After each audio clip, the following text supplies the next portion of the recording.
Chapter 9. Loincloth Man. It's better to be hated for what you are than to be loved for what you are not. André Gide, French author, Nobel Prize winner, fearless self-explorer. Every May, I go backpacking through the desert wilderness areas of southeast Utah with two longtime friends of mine. It's one of the most magnificent and bizarre places I've ever been. Giant, jagged, obscenely pink ridges of rock jut out of the ground like huge slabs of raw meat. White, yellow, and purple towers of sandstone stretch and twist into sculptures made of taffy. Deep cracks in the earth's surface form cathedral-like slot canyons, whose walls, smoothed over from flash floods and sandstorms, change colors from moment to moment as the sun's rays shift through the narrow opening high above. It's like the moon, only cooler. We merrily trip through this alternate universe, picking up colorful rocks, climbing around on boulders, and arguing over which eagle or snake or mountain goat should be awarded Creature of the Day. Because my friends are such excellent navigators, we go deep into the wilderness areas, where there are no trails and even fewer people. In the 16 years we've been hiking out there, we could practically count the people we've bumped into while backpacking on one hand. Which was why I was so surprised and dubious when my friend Tom, who'd gone ahead to find us a place to set up camp for the night, reported that he'd seen someone. "I just met this really wild guy," he said when I caught up with him. "He was wearing nothing but a loincloth and a headband. He was holding a spear, too. Said he'd been living in the canyon for 13 years. Was he riding a magic dragon?" "I'm serious." "So where is he?" "He went off to check his squirrel trap, but he could come back."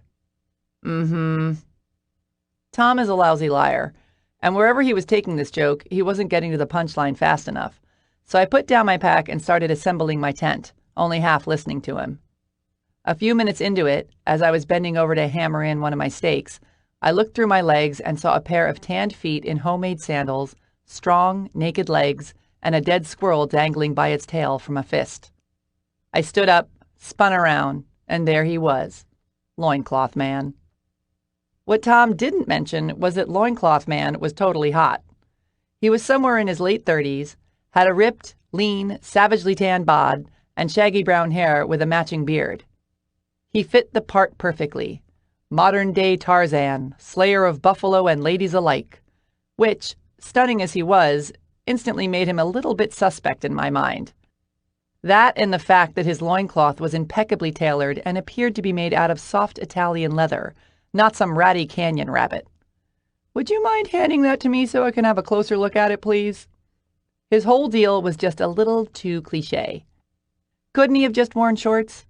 And was he really going to eat that squirrel? Still, we gathered around him like a baby pig at the state fair, awestruck by our luck. This time, there was no argument. We had clearly found our Creature of the Day.